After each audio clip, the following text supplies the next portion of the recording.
నిర్మాత stylish star Allu Arjun ప్రస్తుతం వక్కంతం వంశీ డైరెక్షన్లో నా పేరు సూర్య అనే సినిమాలో నటిస్తున్నాడు. ఈ మధ్య మొదలైన ఈ చిత్ర షూటింగ్ వేగంగా జరుగుతుంది. ఈ చిత్రం వచ్చే సమ్మర్లో వచ్చే అవకాశం ఉంది. ఇక దీని తర్వాత బన్నీ తమిళ దర్శకుడు లింగుస్వామి డైరెక్షన్లో ఒక చిత్రాన్ని చేయనున్నాడు.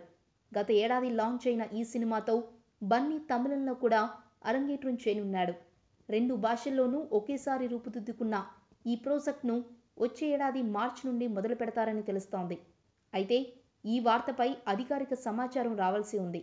ఈ చిత్రాన్ని ప్రముఖ నిర్మాణ సంస్థ స్టూడియో గ్రీన్ నిర్మిస్తుండగా ఇందులో హీరోయిన్గా ఎవరిని తీసుకుంటారో అనే ఆసక్తి సర్వత్రా నెలకొని ఉంది.